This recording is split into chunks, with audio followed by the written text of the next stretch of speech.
All right, we're live. Hey, everybody, welcome to Ash Talk for December 15th, 2021. This is Ash Ryan here with you, as always, and I've got a special guest today. I've got Mr. Maximum News himself, Max Derrat, who is... A career. What the hell am I doing? What's that? No, I'm just kidding. Go ahead. You can hear Max right here on this channel as the host of a Maximum News weekly show he does with our very own Triple S Leagues, Obsidian, and they do quick-fire, deep analysis into gaming news topics. This show, a little more of a light opinion show, and usually it's just me. The previous two episodes have just been me. First one went really well. Second one, I was listening back to it and would love to pretend that it doesn't exist. But it does. So, yeah, it just wasn't so good. I probably should have canceled last week. I was getting over being sick and was not doing well at all. And it was hard to string two thoughts together, but... we're here this week in good form, and Max and I are going to be talking about the open world aspect of Halo Infinite in the campaign, discussing whether or not that works. We're going to review a few other aspects of the game as well. And some other interesting topics include, well, interesting is relative. Interesting, not always meaning pleasant. We're going to talk about the infamous milk thief bandit running rampant in Blizzard, and nobody knows who it was, but the general mistreatment of nursing women in general at the company, which was pretty disgusting, and just allegations about that coming out right now. We're going to talk about the Matrix Awakens demo, which was an Unreal Engine 5 demo that just came out for consoles, Xbox Series X and the PS5. You can check it out if you got one of those consoles. Unfortunately, us PC gamers aren't able to check it out ourselves. We have to watch videos of it. And very strange. Yeah, it is. I wonder why they did that. That's a curiosity I have. That is a curiosity I have. But just really quickly on the topic of NFTs, because we talked about this last week here on the show, about Ubisoft putting NFT items into their games, and they're starting with Ghost Recon Breakpoint, and as Cellular News pointed out, yeah. Ghost Recon Breakpoint, as if that game wasn't already a failure enough as it is. They just have to double down on it, and by adding in that crap. Well, as Cellular News pointed out, they probably started with that one because it's a test run. If they put it into Rainbow Six Siege or something like that, and it was a disaster, if it backfired, that probably wouldn't be very good. It'd be a digital civil war. Sorry, go ahead. But yeah, we have now the devs for the upcoming game Stalker 2 are getting to the NFT game. By the way, this is intended as a community-centered show. We're picking topics that are being discussed on our Discord server. If you're not part of the Discord server, find the link in the description below and check it out. And of course, we want to hear from you in the live chat. If you're listening live or if you're listening after the fact, leave us comments down below. And we'll respond to your live chat comments as we can throughout the show. So we have memes of the week this week too. I almost forgot, but we got the memes. We'll be bringing you the memes.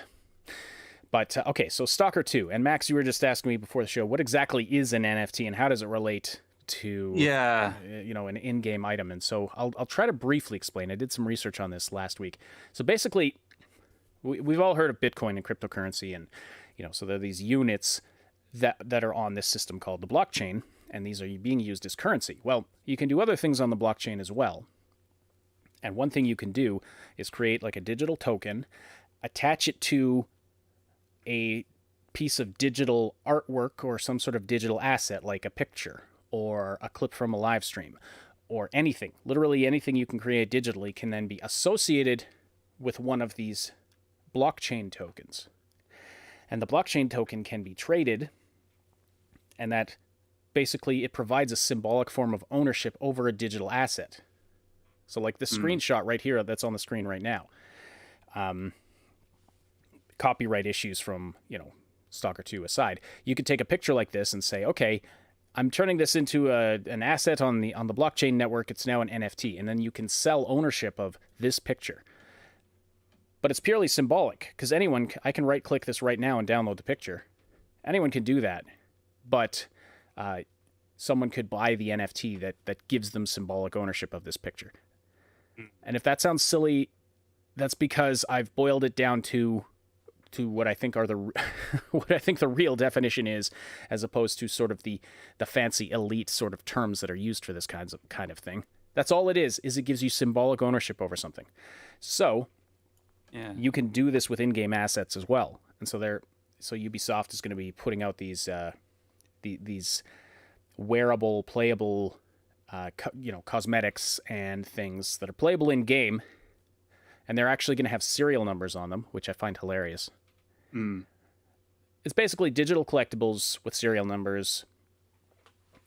But why? The big question that people are asking is, why do these have to be NFTs? Because games have been doing this for a long time. You can have unique collectibles. You can have unique items in a game. Why does it have to be an NFT? So if you're wondering that, a lot of people are wondering that.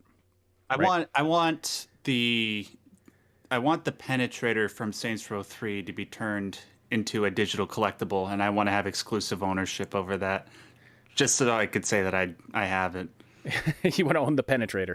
Yeah, absolutely. Wouldn't that be? Yeah. Things. I want that. That'd probably be what ends up on my gravestone. This guy was stupid enough to invest his time in that. Yeah, right before we started the show, I thought I had a general understanding of what NFTs were, but then he added in that element where it can actually be extended to any sort of digital good, like he said, just a picture. So just to confirm, what I could do if I wanted to get into this market, I was talking about this with Ash before we started. If I wanted to, I could take my soul and turn it into a digital representation, and people could invest in that as a non-fungible token. I think so. You could sell your soul. My friend, this might be a multi-million-dollar idea. Mm-hmm. Absolutely. It's worth at least $500. If you could create the marketplace for people to sell their souls as NFTs, then and take a cut of each transaction. I think that mine will actually have a higher value because I don't know why, but my soul happens to look like Elizabeth Hurley, but painted yellow. So I think that makes it inherently more valuable. So my soul is the purest of white. So wait, that just sounded racist. My soul is pure and clean. That must give me some sort of boost in the price of it. But anyway, by the way, hello to everybody. Demonetized. Yeah, right. I know, right? Dude, so I just went through this process with our publisher. We've got a book coming out next year, and just the innocuous things that they came back with us in the development editing process that were like, can we change these words? It kind of sounds a little racist here. They're like, we know that's not your intention, but that's how it's coming. That's just how it comes across reading it as someone who doesn't know the terminology. And I'm like, this is the official terminology of the thing we're writing about. But yeah, aren't semantics fun? Anyway, so yes, I agree with Sunglare. Smash that like button if you are listening live or after the fact. But, oh yeah, Stalker 2, we should... So let's talk about what Stalker 2 is doing. Stalker 2, highly anticipated game that is... a lot of our community members are looking forward to, and this was posted on our Discord server just before we went live, so I wanted to talk about it. Apparently, so GCS Game World, who's developing the game, they're creating this thing called the Stalker Metaverse, which will use blockchain technology to let the community own a piece of Stalker 2. This includes the opportunity to become the first ever metahuman. And what that means that you get your appearance, your likeness put into the game as a high detailed NPC. And so players are going to be able to bid on this in an auction starting in January 2022. Then there will be a limited period of time where you can, if you win the auction, you can sell your NFT, but eventually, they're going to be claimed, and then whoever wins, whoever owns these NFTs is going to go down to the studio, get a high-res scan of their personage to be put into the game. Interesting. So, question: if I were to invest in a Stalker 2 NFT and I wanted my likeness to be put into the game, would they take my likeness and make it yellow? Would they have to do that legally? Because that's my likeness. I'm yellow. Yes. Good question. I don't know. This is important stuff, guys. This is, existential stuff that we're talking about. It's a matter of human rights. Yes, If I don't have my character made yellow in Stalker 2, I'm going to sue. Well, that's a good question. And so it's like if I got mine scanned in and I was like, I don't like this. I identify as someone who weighs 20 pounds less than that. So you better change that. You better change that. I don't know, man. I don't know. It's this stuff is so weird. I don't know why anyone would want to do that. It's certainly not something I would want to do. Maybe you do. I mean, we had Skyrim Granny get, her likeness is going to be in the next Elder Scrolls game whenever that comes out. Right, but that's cool because it's outside of the NFT stuff. Yeah, exactly. She didn't buy that. They approached her and were like, you're a figure in the community. We want to put you in the game. And I pray she lives long enough to see it. She's getting up there. Too. So, anyway, that's something you can do. You might have yourself in Stalker 2 if you want. So, hello, Terror K. Hello, Arturo. Niv. Grunty Niv has risen from the dead. Inside joke based on. So I had a very funny moment in Halo Infinite that I turned into a video on our main channel, the Triple S League. Subscribe over there. I just realized I don't have an image up for Halo Infinite, so I'll just put the thumbnail back up. But basically, you know how the grunts will sometimes, a grunt will go berserk, pull out two grenades, and be like swinging them over his head and running at you. So I'd want to do that, but it was way down on the ground and like a good distance away, and I was up in a tower, and this grunt did that, and then so he's like, "I'm gonna kill you," and he starts. Then he turns in a completely different direction, starts running across the field, and then runs out of sight behind this hill.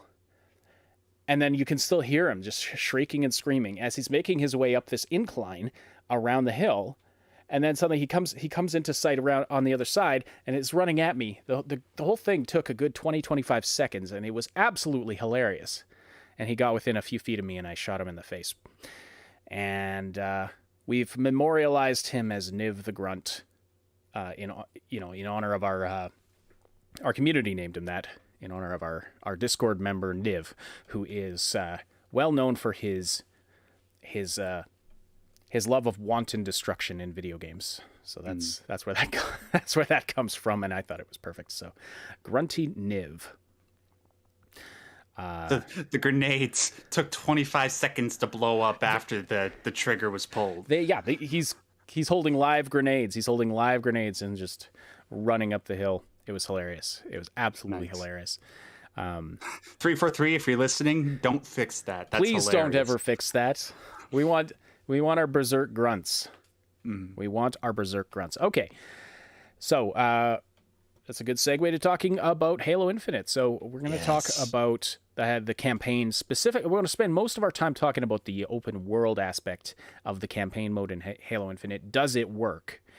How well does it work? Did 343 pull a success out of their hats here, or is it subpar as far as Halo games go? Now, Max, have you been playing the Halo series like since its inception? Since 2002, so less than a year after the first one came out. So Halo 1, and then you've played all of them since? Yes, sir. Okay, so you're a long-term Halo player. I'm looking at it from the perspective of someone who played Halo 1 and 2 and a little bit of Halo 3, then took a break from it, and didn't come back until Halo Infinite. Mm-hmm. So I've got a different perspective on the game, and in fact, during the opening cutscene where I thought I was seeing like the aftermath of Halo 5 here in the opening cutscene. I had no idea what was going on. And then I found out later that, nobody knew what was going on. This was not recapping previous events. It was some new event that was happening. So that was interesting to find out. Arturo asks, can you play this game in PS5? Halo? I don't believe so. It's No, it's an Xbox and PC exclusive. Sadly. I think he was making a joke about that. If you didn't know about that, Arturo, I apologize, but yeah, Halo is famously Xbox exclusive. Mm-hmm. They've basically only had that and Gears of War for the last 7 years in Mm-hmm. terms of exclusivity. So Terror Case says probably Smart Ash. The Reach is arguably the best Halo game, but avoid 4 and 5 for sure. I've heard 4 and 5 were not great. I don't know if you would agree with that, Max, but that's what I've heard. I'm with everybody in regards to Halo 5. I didn't think that was a very good game. In fact, it turned me off of the Halo franchise for a long time. I thought that leading up to Halo Infinite, I had a great deal of pessimism because of how Halo 5 turned out. But unlike everybody else, I actually quite liked Halo 4, even though it had there were some parts about it that were a step back from previous Halo games. Okay, yeah. Fair. But let's talk about the open world and whether or not Halo works as an open world. So, I mean, if you're not familiar with the franchise previous to Halo Infinite, they were not open world games. They were linear missions, very big, a lot of big open areas in some cases, but they were linear. You progress from one mission to the next there's a story that's happening, and you just basically fight your way from point A to point B. That was the purpose of the game. It's a combat game, not an RPG, not anything like that. So turning it into an open world is an interesting idea. It's not the first time that this has been done with a non-RPG game, obviously. And the most recent example that I can think of that I am most familiar with is Rage 2. And I felt it really didn't work with Rage 2. Yeah. The combat itself was really good in Rage 2, but I discouraged people from getting the game because a variety of reasons. And one was the world was just so big, and while it did feel alive in some ways, it was just I didn't see the point of it being an open world, and also the story was ridiculously short, and then they tried to sell you additional story as a DLC 3 months after the game came out, which I was like, this is garbage. Buy the whole thing a year from now when they put the Ultimate Edition together that has the entire storyline if you're going to play this game. So an open world combat game, not the first time it's been tried, and but I feel like it worked somehow, despite this game's rocky development. This worked, and I know that it's not. How do I put this? Could they have done a lot more with it? Absolutely, yes. Yeah. But did they do a good job with what they did? I would say also yes. It's a case where, unlike Cyberpunk 2077, where, if you rate the different aspects of the game, I would say, they did some things mediocre, they did some things good, they did a couple of things really good, but there was a handful of things that were just really poor, which is why nobody's playing it anymore. Halo Infinite, I would say across the board, everything was good. Yes. Couple of mediocres, mostly good, and then a few things really good. So overall, it's a pretty damn good game. Mm-hmm. There's a lot more. And we have a comment from Sun.Glare here saying it's disappointing. I thought we were supposed to be getting some advanced AI with simultaneous battles going on across the map. Marines could lose and gain ground depending on how much you help them. Stuff like that would be cool. I don't recall anybody making that claim. I do remember people saying, oh, Halo is going to have really advanced AI this time around. I never believed that because despite what a lot of people are saying, oh, the AI in Halo was always amazing. No, it wasn't. You could stand like 30 feet away and shoot a brute in the face and he wouldn't move. He would just sit there and take it. That's been the case since Halo 2, and it's the case in this game as well. So I don't know that is a good point about how 343 and Microsoft were saying that Halo Infinite was supposed to have this upgraded AI tech, but yeah, I don't see it anywhere. It's the same as it's always been, in my opinion. It may be the same as it's always been. It's miles ahead of some other games I've played recently. Yeah. At least, and I mean, I was going to touch on this in the combat when we talk about combat, but it's not. I mean, it's not a stealth game. You can sneak up on groups of enemies and surprise attack them, but they don't run around like morons thinking, oh, like, oh, where is he? Oh, where? When you're 3 feet away, hiding behind some thin grass. Like, you can be a long way away, and suddenly they all know where you are. Yeah, and they're shooting at you. Sometimes I feel like they're a little too perceptive as to where you are. So, yeah. But in any case, they're not stupid. They're like the jackals in particular, the ones with the stalker rifles. They'll snipe you from across the way, which gives me PTSD flashbacks from when they did that in Halo 2 Legendary. Seriously, don't ever try to the one shot kills from the jackals. Yeah. At least they have those leads now. Like you can see the little faint little line when they're aiming at you. Oh yeah, that does help. Yes, it helps immensely, and I feel like it's not just a cheat either. Like you could, I just figure Master Chief has some sort of gizmo in his armor that detects when they're taking aim at him, or something like that, right? Anyway, I'll shut up here for a second. I want to hear your thoughts on the open world and how well you think it works compared to previous Halo games.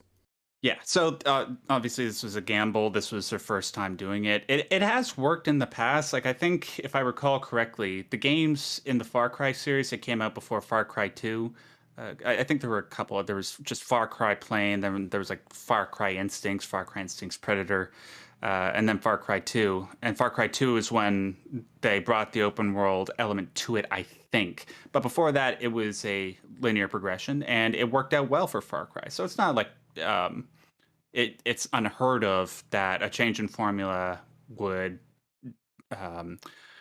compromise the entire experience.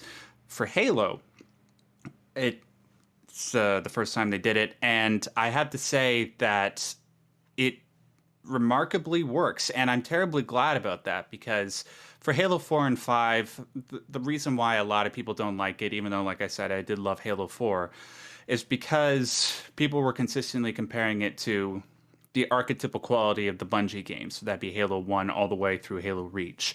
And in ways, even though, like I said, I like Halo 4, there were parts of Halo 4, and especially in Halo 5, where they were consistently falling below expectations. And going into Halo 6, people just assumed that because it's 343 and not Bungie, that trajectory was going to continue. But thankfully, it seems like 343 has finally stumbled upon a formula that's going to work for them moving forward. Not only that, because it works so well in Halo Infinite, in my opinion, I can see where there are areas that they can improve upon and where they could go in regards to Halo 7 and 8. With Halo Infinite, even though we do got a really big open world that you can go around completing missions, killing targets, finding collectibles, apparently the original plans, and we learned this just over the last few days based on reporting, I can't remember who did it, but you could probably find this very easily if you just do a search for recent Halo Infinite news. Apparently, 343 intended for the Halo world that we have in Halo Infinite to be either 2 or 3 times bigger.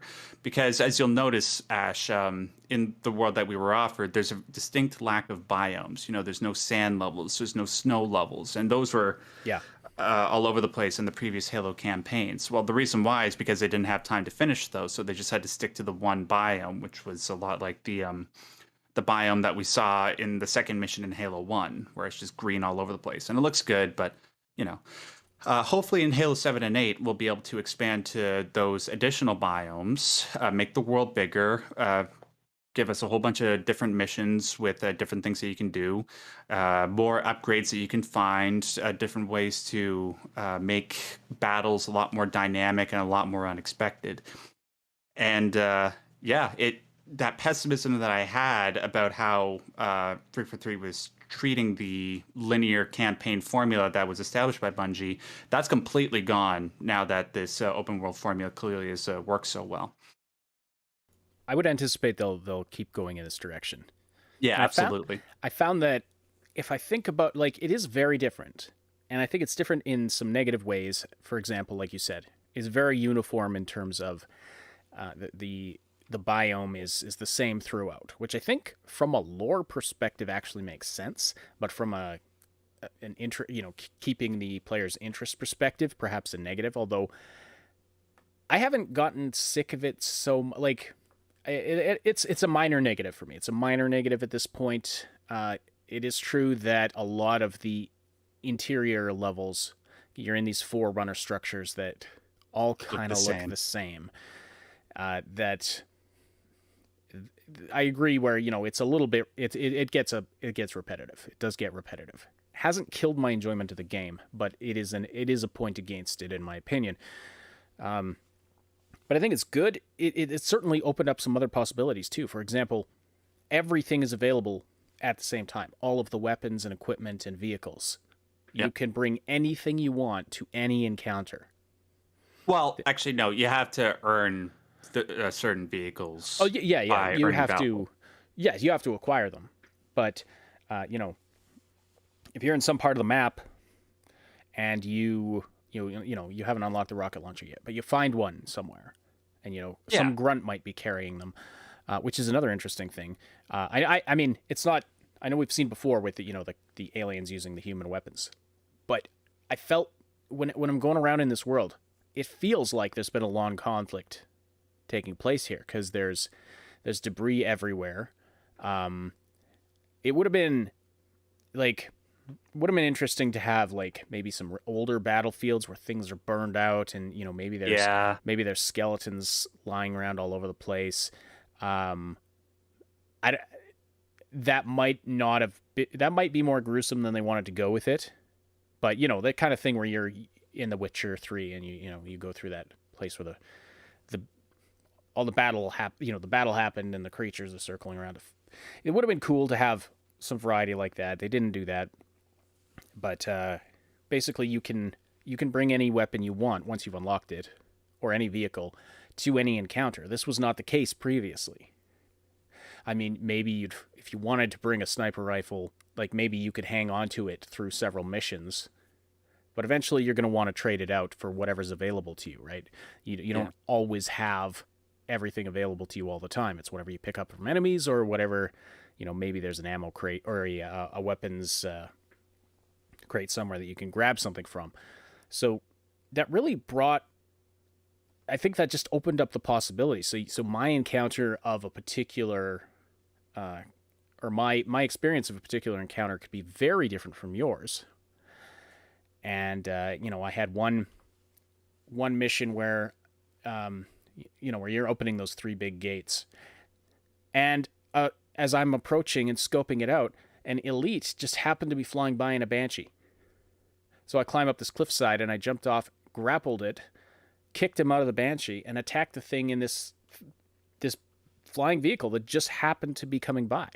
Right. Stuff like that can happen because of this open world concepts. And so I think it while there are some detriments to it, I think that it's added some things as well. And I think if they can add more in the next game, say, imagine I got this from SkillUp's review, but imagine scarabs just wandering the countryside, or Sunglair's comment, if more faction, the balance of factions, and if you help the Marines out, if they can push into other territories, things like that. I do find it somewhat immersion breaking that after I take back a base from the aliens, it's populated by Marines, but you don't get those Fallout 4 things where your colonies would then be attacked and you'd have to defend and keep them yours. The aliens don't try to take back the bases that you've taken from them. And I keep saying alien, I should say the Banished, but I'm not sure if anyone would know what I'm talking about. The Banished are the alien faction, and it's most of the same different types of aliens from the previous games. But yeah, so the Banished, they don't try to take the bases back unless they do it on a harder difficulty that, and I just haven't encountered that. But well, what happens, some of the bases will just be reoccupied by the aliens just randomly. Some of them will be completely empty. Others, you can just go to them and fight them, even though they say that they belong to you. But yeah, that'd be a really good idea. It'd be kind of like Metal Gear Solid 5 in that way, where you have your forward operating base that you always return to, but then there'd be random people across the world. That's the multiplayer variant of Metal Gear Solid 5. Okay. They would try to invade your FOB and try to take all your resources. That'd be really cool. Just sort of, I would be totally happy if Halo 5 copied that. That'd make it so much more fun. Let's see here. Isn't Infinite supposed to be the... This is from Terra-K. Isn't Infinite supposed to be the Halo game for the next 10 years or so, with them just expanding it with new content? I thought I remember them saying that way back. Well, it might be for the next 10 years. I don't think what they're going to do is what they're planning on doing for Assassin's Creed Infinite, or Infinity, whatever they're calling it, where that is actually what they're going to do. I think in the next Halo game, they'll try to sell it on its own. What is with this naming convention?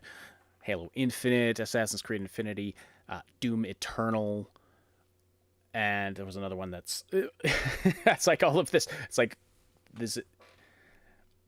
If you want to make your game sound bigger than the last one, well, you can't go past Infinite. So I don't know. You might have put yourself in a corner. Of course there. You can. Just call it Infinity Squared. Infinity Squared. Yeah. Multiverse. That's what the next Halo will be called, and after that will be Infinity Cubed. Goodness. Sunglare says, "Here's a thought: what if all the bragging about new AI wasn't about the new system AI, but the new AI NPC you get in the game?" Well, oh yeah, Duke Nukem Forever, yeah, all of those. Not so much. Another colony needs your help. I'll mark it on your map. Yes, thank you, IX. Yes, that's what we need. We need Preston to come run up to us and tell us another colony needs our help. Okay. Speaking of the new AI NPC, I know we're kind of blasting through this at rapid pace here, but let's move on to talking about the characters. And I would specifically want to talk about the pilot, the weapon, Master Chief, and the villain Escharim. Let's talk about the weapon, since someone brought that up. So, someone brought up Cortana, and the weapon is the new Cortana-like AI that has been introduced in the game. What did you think of weapon? I got 2 words for you: Zoe Deschanel. Okay. Yeah, because was it voiced by Zoe Deschanel, or are you just making a comparison? No. It's okay. Just it's like, you know how Zoe Deschanel's trademark quality is that she's this quirky manic pixie dream girl. That's sort of what I was reminded of while watching The Weapon. Very much not like Cortana, who's very professional and then has sort of a sly sense of humor. That's not who The Weapon is. In my review that I did of the campaign, which I released on today's Wednesday, right? Yeah, I released it on Monday. I said that your appreciation of the new AI will vary. It's a subjective thing. I personally found her to be one of the more mediocre elements of the story. She wasn't annoying or aggravating or like distracting. She was just sort of like, her humor just makes you roll your eyes and that. But there are a couple moments in the story, thankfully, where her interactions with the Master Chief are quite touching and quite relevant, and it made me have some hope for that relationship moving forward. But in this game, it was just meh. I didn't really care. That's fair. So the relationship specifically between her and Master Chief? Yeah, there were moments with that I... Yeah. No, it's not that I didn't buy into it. She didn't really make it special in the same way that the relationship between Master Chief and Cortana was special. I just found her to be like a slightly annoying coworker, right? But yeah, I've seen people in comment sections saying that they love her humor and they love the relationship between her and the Master Chief. It just didn't click for me. That's all. That's fair. I think it makes sense in a way because she's new. She doesn't have this long relationship with Master Chief that Cortana had. And so in some ways I find this believable. And at first I found her super annoying and I was like, oh God, I hope she's not with us for the whole game. But then she grew on me. And the reason is because the way she's written, and what really annoyed me was she sounded overacted. Everything said in this chipper, upbeat, sort of faux enthusiastic way. Mm. Like, Oh, that was sarcasm. You're funny. I like you. I think everybody's going to die now. Like, it's just, it really just grated on me. And then I thought, and I don't know if this was the intention of the writers, but I was like, wait a minute, maybe this is intentional. This is her. She's an AI trying to mimic human behavior, and maybe that's the intent. I can't be sure what was in the writers' heads when they did it, but from that perspective, the character started to grow on me, and I thought, like, it's believable in certain ways. Like, she was only supposed to exist for this limited period of time, complete this one task, and then delete herself. She's been kept online, doesn't know what the hell's going on, doesn't know how to interact in all these different ways, and so she kind of is growing and evolving, and doesn't have those people skills, doesn't know how to sound like to how to process the emotions that these AIs apparently have, and so how do you and express them in a natural sounding way. That was my thoughts on it. Anyway, I mean, it's subject to interpretation, but that's actually a really important point, and I'm glad you made that, because it works quite well with, and no spoilers, but there are certain things that happen towards the end of the game that are relevant to what you just said, Ash, and those moments are actually the few that I quite liked. And I hope that in the future of Halo, when they develop this new relationship between Master Chief and this new AI, that trying to find her own identity will become a central part of the story. And if they do it right, then I could probably find myself liking her a lot more. Mm-hmm. I see. Yeah, I think she's definitely a character that I hope they develop more going forward. Sunglare says, "Don't like weapon, not my Cortana." I mean, fair. She's not Cortana, and I mean, Cortana has her own story arc that we won't get into here. I'm not even sure I fully understand it, but Pauliza says the weapon is just like the NFT. You hate it at first, but it will grow on you. Let's talk about the pilot. So, sure, new character. That's sorry about that. I forgot to put my phone on silent. So the pilot, we saw him in some of the lead up to the promotional material, promotional videos, trailers, that kind of thing. Character that flies the Pelican, flies Master Chief around. How did you feel about him and his relationship to Master Chief?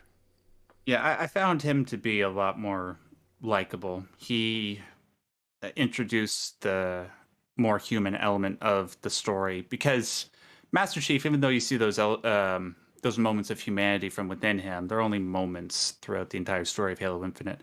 Whereas the pilot, he's always trying to bring out that human element at every moment that he's on screen. And then by sort of getting to the heart of all the tragedy that's happening around them on Zeta Halo, and the struggle of the Marines against the Banished and how that's affecting him, when you do see him around the Chief and the Chief acts in a compassionate way, the few times he does, it's a really impactful moment. And those are the few times where I believe that the story really, really worked, and it's largely thanks to him, the pilot.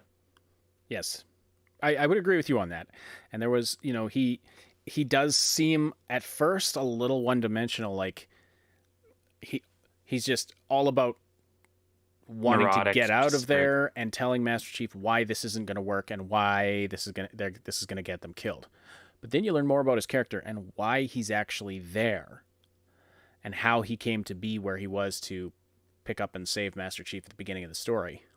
Mm-hmm. And it all started to click for me at that point. And I thought, okay, yeah, he is kind of one-dimensional, but I mean, you have very limited room to go deep into these characters, right? So, yes, he came across as one-dimensional, but when we first meet somebody in real life, they might seem pretty one-dimensional, and then you get to know them and you realize the complexities of their personage, and you realize, oh, this is why they're that way, and there's a lot more to them. And yeah, those moments of vulnerability do come up later. What I really hope happens with the pilot character moving forward is something akin to what happened with the character of Otacon in Metal Gear Solid, going from 1 to 2, which is in the first game, Otacon was this very neurotic partner for the main character, Solid Snake. Cowardly, pissing his pants, literally.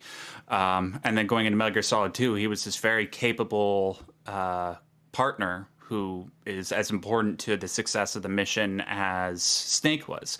I hope if the writers at 343 are smart, that they'll go in a similar direction and make him sort of like the tactical partner in the same way that Cortana was in the first few games, where she's like opening doors and giving it proper advice about the mission moving forward, alongside the weapon, of course. Right. Okay, so quickly, a Master Chief and Escharum. So Master Chief, how did you feel about how Master Chief was written? Very happy. Yeah. Very, very happy. What you sort of missed out on in Halo 4 and 5, missed out on, whether that's a positive or negative is subjective, yeah. Subjective, yeah. A lot of people weren't too happy with the way that Master Chief was portrayed in 4 and 5, because unlike how he was portrayed in the first 3 Halo games, he spoke a lot. He became more of a fleshed out character. And I tend to agree with people that say they weren't too happy about that, because part of what makes Master Chief what he is, a part of what makes him such a charming, a badass character, is the fact that he's very quiet. He rarely ever speaks. And when he does, it's a momentous occasion. When he speaks, he's usually saying something really badass, like, I need a weapon.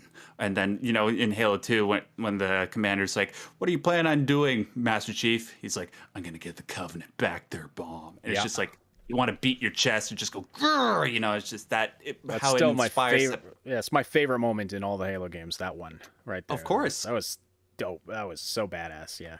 Because it's awesome. And in Halo Infinite, we see that return to that muted badassery that Master Chief was in those first few games. Granted, though, because it is a more personal story focused around the characters, Master Chief does talk more than he does in those original few games, but it's only at points that are relevant to the story. And even then, when he does talk, it's in very short sentences, very to the point. He just says what he needs to say, and then he gets back to shooting grunts in the face. Exactly. Mm-hmm. And that's what he is in this. And there's even like this, but there are like a few key moments where you see a little deeper into his character that I appreciate it, but just enough that it wasn't out of character. Mm-hmm. Where he's like, somebody asked him, why do you do this? And he says, this is all I've ever known. And that, it just made me sit back and think, like, what is that, like, what is this guy's life been? Like, is this all he is this fighting machine? Like, what is that? And yet he's got a lot of compassion for humanity, obviously. Yeah, it makes you say more about Master Chief by getting him to say less. You sort of leave his inner monologue up to interpretation. Yeah, and less is more. Yes, I agree. Yeah, and K in the chat makes a really good point. Master Chief is kind of like the good aligned Boba Fett. Why is Boba Fett so awesome? Because he's behind a mask. He rarely ever speaks. Yet what we know about him is very, very interesting, and sort of projecting qualities onto him based on what we know is sort of part of the fun. It's part of the intrigue. And you get that exactly with Master Chief. Mm-hmm. Okay, quickly, Escharum, and then a couple more quick topics. We got to get onto other topics, but we should wrap up. There's a few other things about Halo we should talk about before we wrap up this review segment. But Escharum. Yeah. Escharum. How do you feel about Escharum? I don't. Just stereotypical bad guy for the most part. I wasn't too happy with him. Yeah. He. What can I say without spoiling things? Okay, I'll just repeat what I said in my campaign review, because it's sort of hard to talk about it without giving away spoilers. And the game is less than a week old, I think. When did it come out? On the 8th? Jeez, and it's a week old. It was a Okay, week, well, yeah, right before wow. last week's show. I played the first couple hours of Okay. it. Yeah, Escher, aside from one or two things that happened towards the end of the game where his motivation as a villain becomes really intriguing, for the most part, you just see him in holograms throughout the game. And it's like when you accomplish something, he's like, oh, well, wait until you see this next threat, and it's going to be so scary, I swear. And then he just repeats that 10 times throughout the rest of the game when you keep taking out targets and gaining outposts and all that. And then, well, I can't say what happens between him and the Master Chief at the end of the game because that'd be a spoiler. But yeah, for the most part, just stereotypical bad guy. And yeah, it doesn't live up to the villainy of the prophets from the original trilogy or the scariness of the Flood. Right. I am inclined to agree. He seems kind of true to form in some ways to what the big bads have been throughout Halo, but at the same time, yeah, it's like generic, low-talking villain who adheres to a radical ideology. Like, it's very, yeah, stereotypical, generic. There are seeds there for something that could have been better, and hopefully, they can. Yeah. Yeah, go ahead. Yeah, I think that seems to be a recurring theme here. Is could have been better, but isn't bad. You know, could have been better, but is good. I think is my impression of most aspects of this game, and then some aspects were really, really good. Like the combat, I think was done really well. I mean, it didn't do anything spectacular, and like it was Halo combat, smooth, polished, fun. But I guess the big thing that they changed was the addition of the grapple hook, or the grapple shot, which I think is amazing. Best thing ever, man. Best thing they added to those games ever since they added equipment in Halo 3. It's so much fun to use that. Yeah. And it's a great combat tool in addition to being able to Spider-Man all over the world and get pretty much anywhere. I think there's a few spots you actually need a flying vehicle to get to. But there were a lot of places where I was like, I'm never going to be able to... You can go up a perfect 90-degree incline with your grapple shot. Mm-hmm. And it's awesome. I think, yeah, that's great, because that gets around the whole thing with Skyrim is like, okay, can I climb this mountain, or do I need to like find the long winding path, which might be completely on the other side? Well, technically, you can climb any mountain in Skyrim. It's just you have to zigzag from left to right and constantly spam the jump button. Right. It might take you an hour, but you can do it. So you can use an input exploit, or you can, take the actual. But this is the grapple shot is an intended way of doing it, and so it's it doesn't break immersion again. Message to all people in the gaming industry. If you add a grapple hook to your game, it gets an additional 2 points in quality. Like if you were at a 4 out of 10, add a grapple hook and it's immediately a 6 out of 10, an above average game. Trust me, there's never been a circumstance where a grapple hook has been added to a game and it wasn't awesome. They need to hire me on, like these companies, just as a consultant. And all I'll just say is 2 words, grapple hook, done. Next. I think that I mean, I'm trying to think what other games had the grappling hook. Just Cause. Like a lot of them have them, but there's limited things you can link onto. Like you have to shoot it at designated grappling points. Whereas in this game it can connect to almost anything. You can hook it to almost any surface, almost any enemy. There's only certain surfaces that it'll bounce off of and not take effect. That's not, and to have that work well, to have that work without being all glitchy, and to have it work where you're not shooting the players into the out of bounds without meaning to, I think is quite a technical accomplishment. So, kudos to them for pulling that off. because you got to account for that in your level design. You can no longer assume, oh, the player won't get up here. Or, oh, we can't just cheat and put in invisible ceilings because that'll suddenly becomes immersion breaking. So that, I think they pulled it off. That was really well. That's one of the excellent yes. points in my opinion.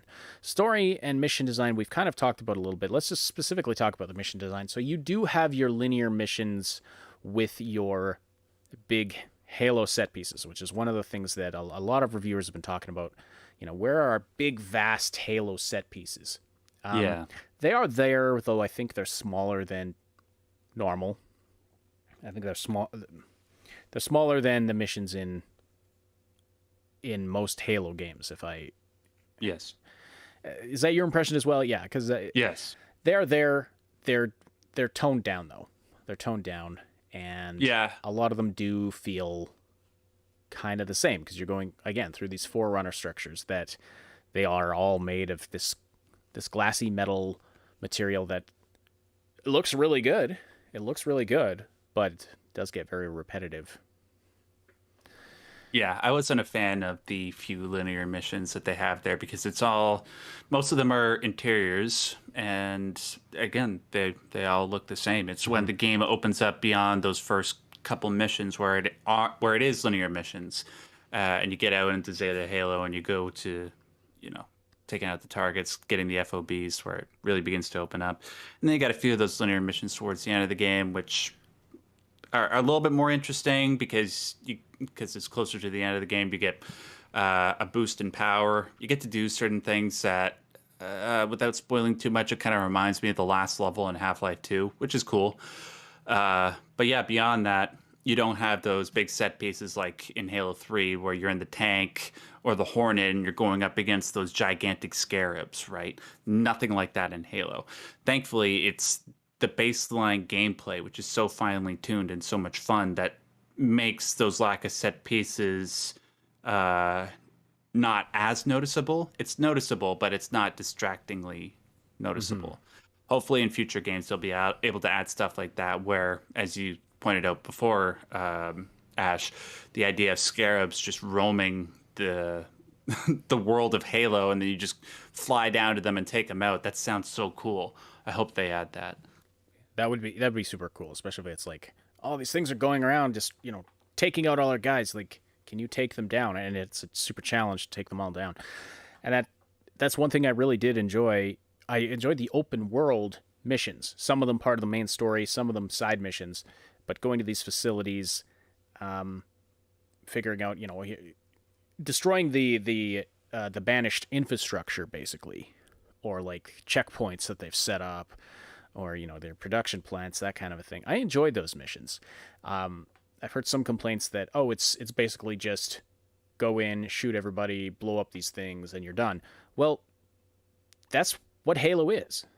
I mean, what is Halo if it's not like it's a combat game? Again, it's not an RPG where you can just run in and do the attack, or you could try to negotiate, or you could try to be stealthy, or there's multiple ways to deal with a problem. No, this is Halo. You go in and you shoot stuff and you blow stuff up. That's what you do.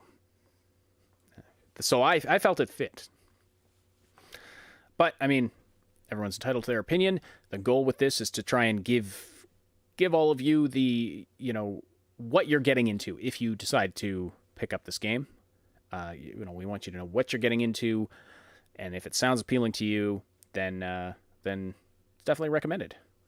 If you want something deeper, like you can't go into it expecting more than what it is, though. And so I think that was the big mistake with Cyberpunk 2077. I think that Microsoft did well by not revealing too much beforehand. And when they did reveal it, we told them that looks like crap, and they went and fixed it. This needed that extra year of development for sure. Yeah, and kudos really to them for doing it. From it. Yeah, kudos to them for doing it because the game looks amazing now. I think Blue Arrow sums it up really well in the chat, saying, "I think Halo Infinite is a promising direction for the future of the Halo games, back to its roots, like the first game." Agreed. I kind of envision it like when And I mean, don't freak out when I say this. I kind of envision it like Star Wars Episode 7, where it was like, okay, this is not bad. And I have hope for the future. Now, hopefully it doesn't go in the same direction that the following Star Wars movies did. Oh, God. And I hope Microsoft is smart enough to know that if they frack up Halo, that's it. Like, that's a bad thing. That'll hit them in their pocketbooks for sure. Mad King says, I have hope for Halo going forward. And yes, anything EA has dies a slow death. That's referring to Titanfall. Yeah, okay. We're not allowed to have hopes, says Niv. Well, What about Elden Ring? I'll leave that an open question. Elden Ring, I think, yeah. The whole experience with Cyberpunk, man, killed any desire to have hype. I have hope, but I will not hype a game anymore. Just not. I understand, man. And just like with this, like, so when we were seeing the Halo Infinite previews a year ago, I was like, this could be good. I hope it's good. Not going to hype it up. Not going to make 20 videos talking about the awesome aspects it's going to have. I mean, for one thing, Microsoft didn't do what Cyberpunk did, or CD Projekt Red did in, this long marketing campaign full of media stuff. That was a big mistake. So Microsoft didn't do that. We got little tidbits here and there. And then the final product turned out to be it's about what I was expecting. And that's good for me, you know. Could they have done more with it? Absolutely. But I mean, you could say that about anything. So I think hopefully they will do more in the future. But for the time being, I'm really enjoying playing Halo Infinite, and I'm gonna do a second playthrough on harder difficulty, and see what I can accomplish there. And I have a feeling that it'll really come down to some strategy on the harder difficulties, like once you get some of the fobs, bringing the Marines with you, loading them up with the best equipment, and then relying on your Marines when you go and invade somewhere, and playing more strategically. I think I'm gonna try that out, see how it goes. GTDL on that one. Yeah. Okay, well, we are an hour in. This is usually where I end the show, but we have we have two more important topics that we really should get to, because they're in the title, they're on the thumbnail. It would take more time to change all that on the title and thumbnail than it would to just talk. But are you good to stick around for a few more minutes, Max? Yes. That'd be awesome. All right. Let me bring up, you know what? I apologize for this, guys, but we're going to skip memes of the week this week because it's just been too packed. And I don't want the show to be 2 hours long, partly because my family's going to be home in about 25 minutes, and so then it'll get noisy. But so Activision, actually, yeah, you know what? Let's talk about Blizzard first, and then we'll end on something positive, which is the Matrix demo. Nice. So Activision Blizzard, there's been, I mean, it just, I wouldn't say they've hit a new low, but they have hit a new low in the sense that more stuff keeps getting piled on, and so it just keeps getting lower and lower. This is not necessarily the worst scandal that's been uncovered, although that's subject to interpretation. I would say this is pretty bad. Stealing breast milk from a female employee. God damn, man. Who does that? That's... Why? And why? And somehow I doubt it was some other mother wanting, just desperate for food for her own baby. But this is what's been coming out now. So Jessica Gonzalez, who was a now former employee of Blizzard, has basically started putting out some screenshots of some things that were happening that were being reported on one of their internal message board systems.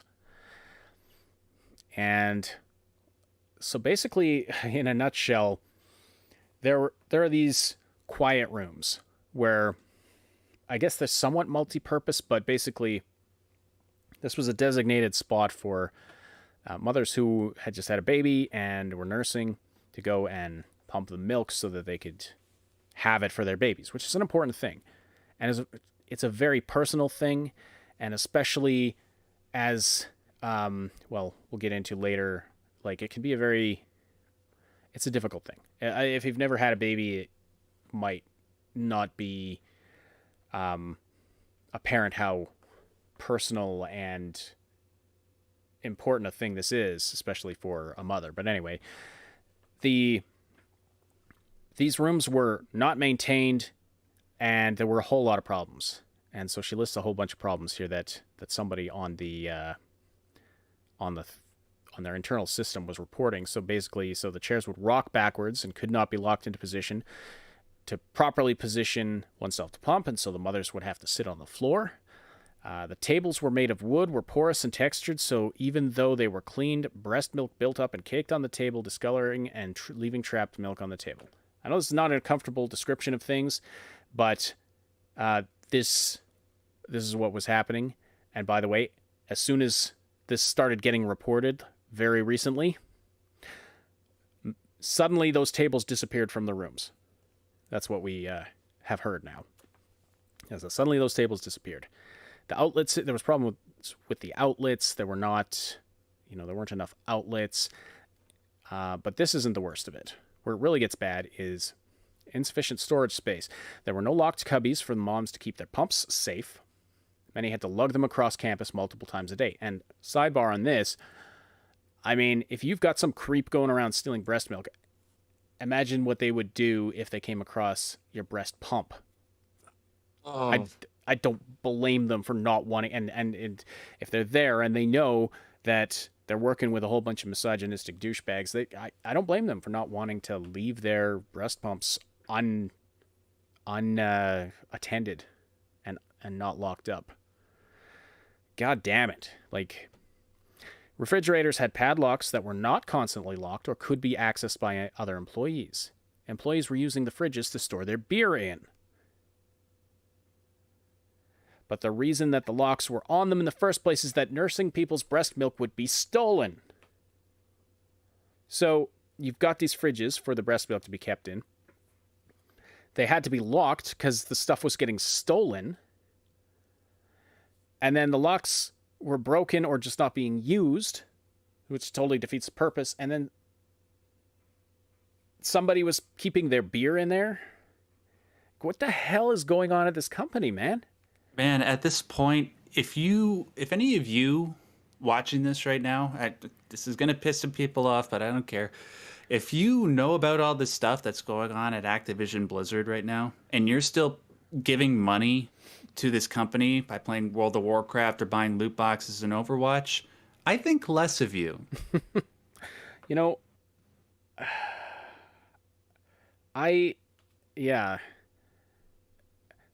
I don't understand how things can get this bad. Like, really? What is the purpose of stealing breast milk? There's only two possible reasons. One, you like the taste of it, which is gross. And second, it's because you have some sort of vendetta against an infant. What, it's like you liked this woman, and then she got with another guy, had a baby with them, and so you're mad at the world, so you're stealing breast milk from an infant. Yeah. Really, you're the scum of the earth. And these people, if you're playing these games, they're the ones that are getting money for developing these games. Mm-hmm. Just know that this has to end. This all has to end. Yeah. Yeah. No, totally agreed. I mean, I can see why somebody might want to support the employees of the company while not supporting the management and some of the disgusting stuff that's going on. Yes, so I get that, but there's some nuance there. Yeah, I understand that, but there are people that are leaving this company that used to work for Activision Blizzard and have gone on to make their own stuff. Like, for example, the people that used to work for DICE, they went on to make that new company that's working on, what is it called, Arc Raiders? Yeah, go work for them. Like, I know it's a more complicated thing, but it's like, we already see where this is going. I don't see how Activision Blizzard is going to be able to bounce back from this. Like, unless there's just a complete overhaul in the way that company is structured. Like, unless Bobby Kotick and all his cronies are gone, all the people that are supporting him getting his $200 million bonuses every year or whatever it is are gone, then I don't see why this company should be supported. Because it's just, even if you're trying to support the employees, you're also supporting this. Yeah, I agree, and that's why I just say it's difficult. I'm not saying you're wrong. It's difficult. It's yes, difficult. I understand. Yeah. And this is another story that we're just going to touch on this, but there's Activision Blizzard King employees. By the way, the King part, this is the first I've ever heard of. Yeah. I'd never heard of the King subsidiary of Activision Blizzard until literally this morning. But if someone references ABK, that's what they're talking about. Activision Blizzard King, these different subsidiaries of Activision Blizzard. Anyway, they're going to be, there's talk about unionizing. I won't get super deep into this. This might be a good topic for you and Saib on Maximum News this week, though. Talking about the unionization and all the aspects around that. And is Activision Blizzard trying to union bust with their response to it? I was going to go... There's this email from Brian Bulatau. I'm not sure how you say that, but basically responding, saying, hey, guys... Basically, the gist of it is, hey, guys, we hear you're talking about possibly getting into a union. Just consider this carefully. Consider the possible consequences. Some are saying this is union busting. Some are saying, no, he's just actually, he's just saying consider the consequences, which people should do. I mean, you should consider the potential downsides. But at this point, I feel like, how could it get any worse? It reminds me of like that one episode of Family Guy where Stewie's like, oh, so you got my money? He's like, no, I'll give it to you I don't have it yet. He's like, okay, well, give it to me at 5 o'clock today and there won't be any problems. And Brian's like, wait, what do you mean problems? Oh, I don't know. We'll just have to see what happens. And then later on, he beats the crap out of him. This is what happens, man. Like throwing a glass of OJ in his face, breaking like blood everywhere. Yeah, that's what this reminds me of. So this person, Stephanie Lyon, who worked in cybersecurity at Activision Blizzard, is the one who posted that list of stuff that I just read before about the rooms, the nursing rooms, not nursing, you know what I mean. And she eventually gave permission to be identified, and she wrote this. Actually, you know what? I'm not HR, so I'm done tiptoeing around these issues to be sensitive. Men stole them, referring to the breast milk. And if they want to keep that hush-hush, I think they, referring to either HR or the management in the company, maybe they should circle back with me when I report these things and share with some transparency on how they, one, plan to respond, and two, how to mitigate these issues. Instead of blanket statements like, we took care of them, it's my job to protect employees, and I'm not here to handhold and make people comfortable. I'm here to provide facts and testimony of my investigations. As one of the few women in security, I'm quite frankly tired of seeing HR not follow through on things that should be followed up on. And then we had another female employee who... Does she still work? Anyway, basically corroborating the whole story and talking about... Now, this all happened before there were even fridges for them to store the milk in, and so she had to keep her stuff in a fridge in the break room, and it got stolen. She said they were clearly labeled and everything, so someone either threw them out or stole them for some creepy reason. And she then says this, to their credit, my HR rep and my department's director then swiftly provided a mini fridge and other improvements to the room where she would go to pump, I guess, within 24 hours. But it should never have happened in the first place. But knowing what we know now, apparently, that was a solution that was very poorly maintained, and those mini fridges became beer fridges, and stuff still kept getting stolen. So it's highly disturbing, and honestly, yeah, but this is disgusting. It can't get any worse, and it gets worse. It's just disgusting mistreatment of someone who's just had a baby and is nursing. Polly's in the chat says, you don't need to have a baby to realize such acts are just wrong. Agree, you don't. You don't. But just looking back at, my wife had to pump when we had our kids, and this second employee that I mentioned talked about having a baby that wouldn't latch properly. I wouldn't know how frustrating that is if I didn't have a wife who went through that exact thing. And so then to be pumping at work and then to have that disappear, someone just stealing it, I mean, that's just gross. Like, ugh. What's... Especially, Can I, yeah, before, I unfortunately have to go in a couple minutes. I have to do something for my dad, but I do want to give you guys a piece of news that just happened to drop while we were recording the show, and it will make people very, very happy because it makes me very happy. Splinter Cell's coming back, baby. Oh, right on. Yeah, Splinter Cell remake of the first game, and it's being handled by Ubisoft Toronto. That just came across my news feed while we were talking. It makes me very happy because ever since Metal Gear Solid 5 came out, which was like 6 years ago, we haven't really had full-on stealth games. There have been games where there are stealth elements, of course, but no full-on stealth like we got in Metal Gear Solid, Thief. Although we did have that one Thief game that sucked. But anyways, this is... I do feel jubilation. I also feel pessimism because, we were supposed to get the Prince of Persia Sands of Time remake earlier this year, and that's been delayed indefinitely. So hopefully this isn't just an announcement that's being made just so that it gets Ubisoft haters off their back and they actually put some effort into this.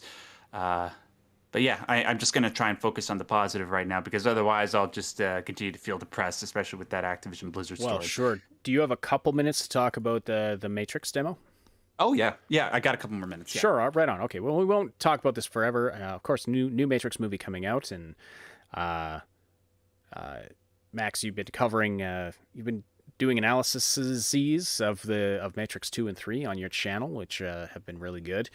And I've actually recently rewatched those and gained a new appreciation for them. Hell yeah. Cool. Both before and after watching your videos on them. But Matrix 3, I used to hate it with a deep passion because I thought it was just absolutely terrible and had no redeeming qualities. Now I feel it's just mediocre. It's definitely the worst of the three, and they could have done much better with it. But anyway, so in conjunction with new movie coming out, this Unreal Engine 5 demo called The Matrix Awakens is released on consoles. We don't get it on PC for some reason, but whatever. I want to see how that thing looks on PC, man. So we were able to go. So us PC gamers have to watch videos of it, and so I watched videos of the demo, which is a full playable demo. Like there's this big intro cinematic, and then you go into this game-like demo, which is basically you can walk around in the city. I think you can drive. There's like an on-rails shooting section with quick time events. So it's not like a game. It's just a proof of concept or, a demo of what Unreal Engine 5 can do, and basically the graphics that it can put out. The graphics, the physics, the all this amazing technical stuff, and it is very, very impressive. It's off the chain. What did you think, though? Like, okay, before I give my final thoughts, what did you have to say about it? Okay, I got to say this, and then I got to go. The demo, I'm firmly convinced that when Unreal Engine 6 comes out, we will have crossed the uncanny valley in terms of using gaming technology to make things look real. Because there are points during this demo, I'm talking about the part that precedes going into the city and just flying all over the place, where it's like Keanu Reeves and all that. There are parts in that opening intro where I legitimately cannot tell the difference between the demo and real life. Apparently, the part at the beginning of the demo where we see Neo sleeping at his desk. I thought that that part was interspliced with actual footage from the original Matrix movie. But no, that is all Unreal Engine 5. So when it's sort of like a still image where barely anything is going on, it I can't distinguish. It looks real. And then, of course, when everything starts to move, you start to see the little differences where it's like, okay, yeah, this is obviously CGI rendered. But even when it's CGI rendered, it's unbelievable. When you do go into the city, when you get that ability to use, it's called the drone function, where you can look inside buildings and go across like various roads, it's so unbelievably detailed. It's awe-inspiring. I just, gosh, even talking about it right now, I just want to go in and film footage of it so that people can look at it while we're, because, you know, when we do Maximum News, I usually have gameplay going on in the background. I want to record some of it just I can share in the joy and the promise of the future of graphics in the gaming industry. It's so cool. And of course, it works in pretty well with you know, the theme of the Matrix, where it's like, what is real? What we're looking at in front of us? Is this reality, or are we in some sort of simulation? And gosh, what a perfect way to demonstrate the power of Unreal Engine 5 by equating it with the Matrix. Anyways, I got to take off. Thanks so much thanks so much for being here, Max. And I really appreciate it. We'll let you go here. I'll be wrapping up the show very shortly, but the demo is very impressive. Make no mistake, the demo is very, very, very impressive. That opening part that Max was talking about, I'm not convinced. Especially the part where you got Keanu Reeves against the white background. There were parts of it that I'm not sure weren't actual, basically just recorded footage that then transitions into like a CG deepfake. I'm not sure about that though. But again, if all of that was Unreal Engine 5, then that's unbelievably impressive, because it was at points indistinguishable. When you get into the actual city demo, I agree, you can tell you're still in the uncanny valley. You can tell that it's CG. It's game-like in a lot of ways, although don't get me wrong, it's incredibly impressive. It's even more so the way things move than the way things look that I found gave it away that this was a game engine, right? As opposed to the actual visuals, or as opposed to an actual filmed footage, that kind of a thing. Arturo's asking, where's Saib? Saib's at work, but this is kind of, this particular show is basically my own thing to do what I want with, so Saib might join me from time to time. But basically, this is a solo show I decided to start that it's gone pretty well. It was great having Max here to actually bounce ideas off of. Doing this show solo is a lot more difficult, but I'm learning a lot. And like I said, last week's episode I don't think was that great, but I learned a lot doing it. And so when I do the show solo in the future, hopefully it'll be a lot better. I've got some ideas for that. But I thank you all for joining today for this extra long show. Hope that you found it informative. Hope you found it entertaining. Please do slam that like button and the subscribe button if you haven't already. Really appreciate the discussion in the live chat. And if you're listening after the fact, of course, leave comments down below. And subscribe here and over on the main channel, the Triple S League. You can find the links to everything. You can find the links to... you can find Maximum News right here on this channel, which is the news show that Max hosts with Obsidian. So that will be... We're still trying to nail down a consistent time for it. I think the next episode will be coming out Saturday at noon Pacific time, 3 p.m. Eastern time. Yeah, it would be 3 p.m. Eastern time. Time zones. So much fun. All right, everybody. Thank you so much for listening today. Really appreciate you all being here. I will talk to you again next week. And stay classy out there.